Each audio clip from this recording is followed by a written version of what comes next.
Je crois que nous sommes dans une situation vraiment délicate parce que depuis maintenant plusieurs mois, il y a des entreprises pratiquement qui ont fait porte close. Vous prenez par exemple FIM, et il y a à Hadafo, 70% des travailleurs qui sont allés en congé technique. À Yoma, c'est un peu la même chose, évasion.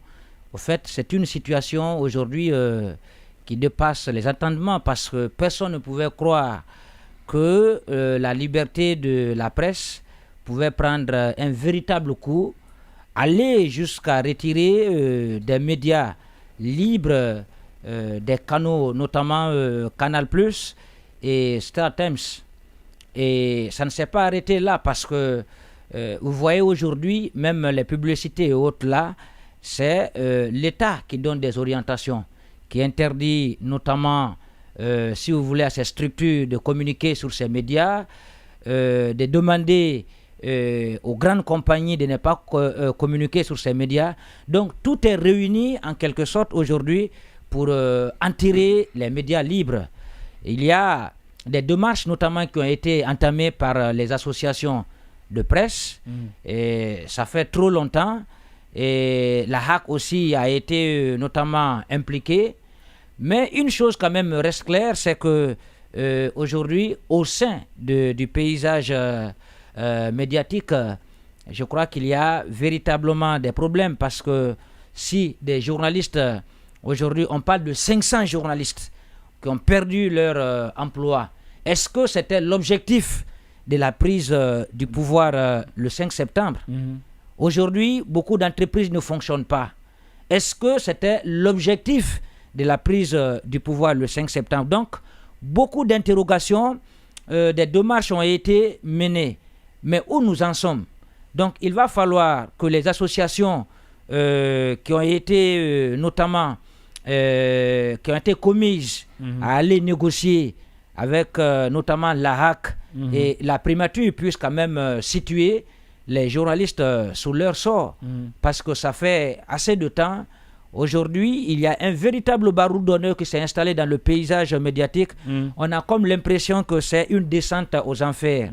Et c'est la première fois dans l'histoire de la République de Guinée, même pendant à l'ère de la Révolution, il y a des médias privés qui existaient parce que des journaux existaient, des journaux paraissaient, mais jamais des journaux n'ont aussi subi une restriction que ce que nous connaissons aujourd'hui. C'est une première fois dans la sous-région d'ailleurs, parce que vous prenez un peu, c'est pas seulement en Guinée où il y a la transition, vous prenez le Mali, vous prenez le Burkina, vous prenez le Niger, le Gabon, ces pays aussi traversent... Ou encore le Tchad. Ou encore le Tchad, ces pays quand même sont aussi dans la transition.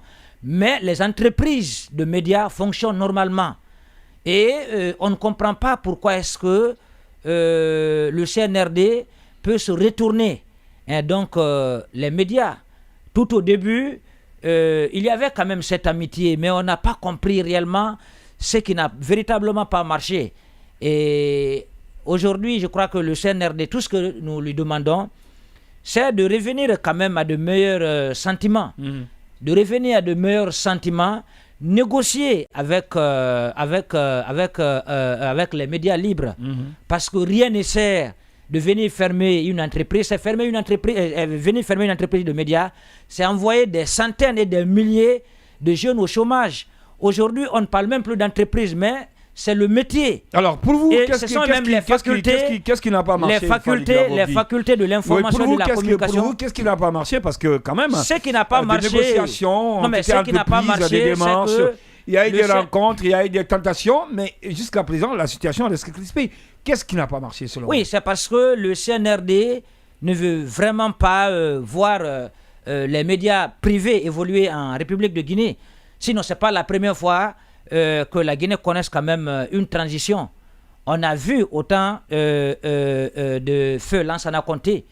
Il faut d'ailleurs, ce dernier, il faut lui applaudir parce que c'est à son temps. Attention, les temps ne sont pas les mêmes, parce qu'en ce moment, il n'y avait pas de radio-télévision privée. Oui, mais il y avait des radios privées, il y avait des radios privées, il y avait des radios libres.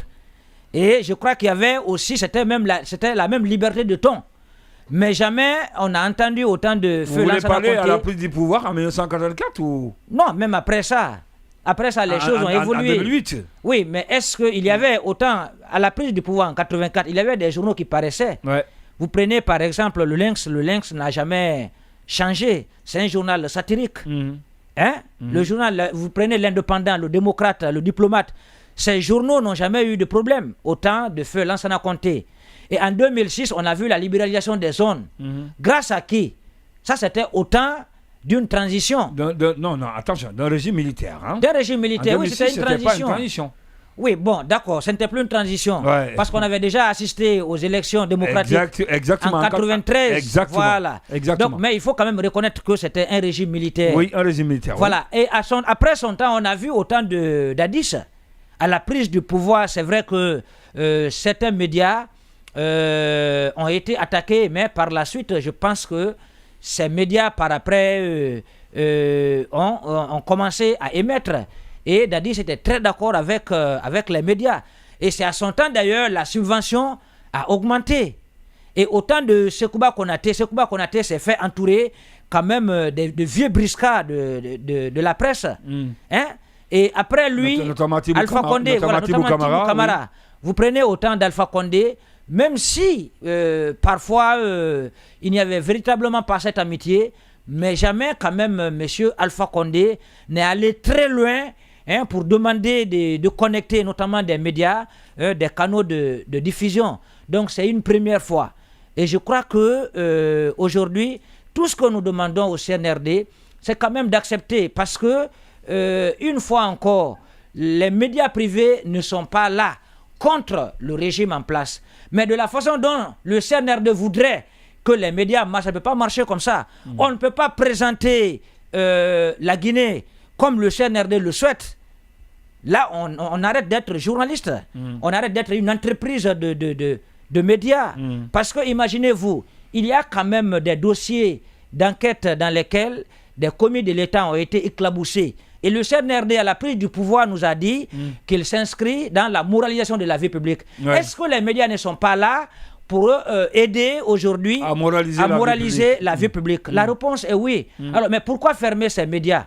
Donc, derrière, si vous voulez, cette manœuvre-là, je crois que c'est une façon de faire taire les voix discordantes. Parce qu'on a vu, au niveau du paysage politique, les voix discordantes se sont tues. Donc, il faut faire la même chose. Et la politique, avec les médias. Avec les médias. La politique de bruit avec tout le monde, je crois que le résultat est véritablement suicidaire. Le CNRD doit accepter de revenir à de meilleurs sentiments, de négocier. Les médias n'ont pas refusé de négocier quand même avec le CNRD. Il y a des commissions qui ont été mises sur pied, qui ont défilé plusieurs fois à la primature, mais jusqu'ici, on a comme l'impression qu'il n'y a pas d'ouverture.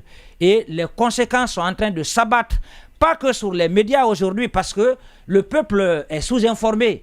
Donc, parfois, vous avez des folles rumeurs qui s'installent dans le pays, ce que nous ne méritons pas. Aujourd'hui, le CNRD doit accepter de négocier pour que ce qu'on a demandé, que l'éthique et la déontologie soient respectées. Ouais. Est-ce que la HAC a sanctionné un journaliste qu'on dise non?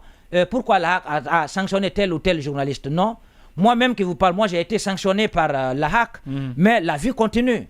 Mais une fois encore, on ne peut pas quand même vilipender la liberté de la presse. C'était un acquis dans la sous-région. Mais véritablement aujourd'hui qui a pris un coup, nous rentrons vers le mois de mai. Nous rentrons dans le mois de mai. Après le classement de Reporters sans frontières, je crois que si la Guinée n'a même pas, si la Guinée retrouve son nom sur la liste, il faut dire Dieu merci.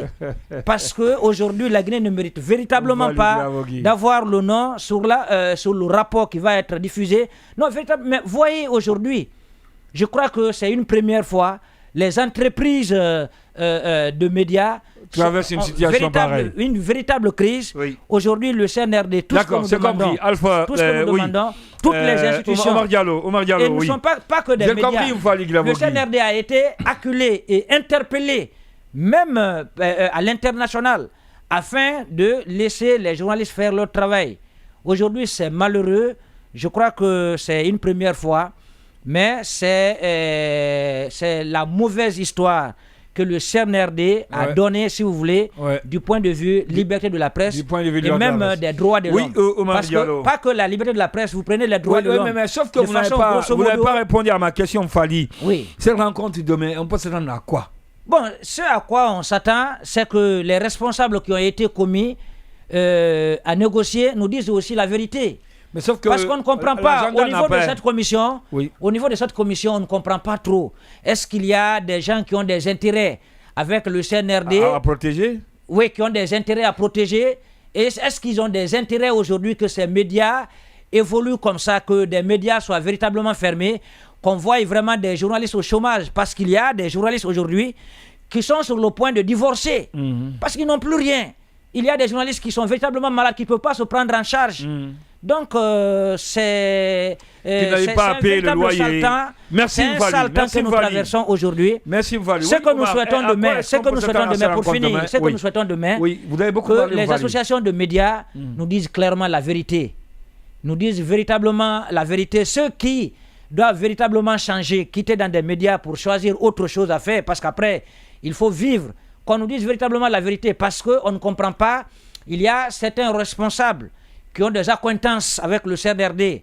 Donc tout ça, certainement demain, les yeux dans les yeux, il faut qu'on se dise les quatre vérités. Les quatre vérités, oui.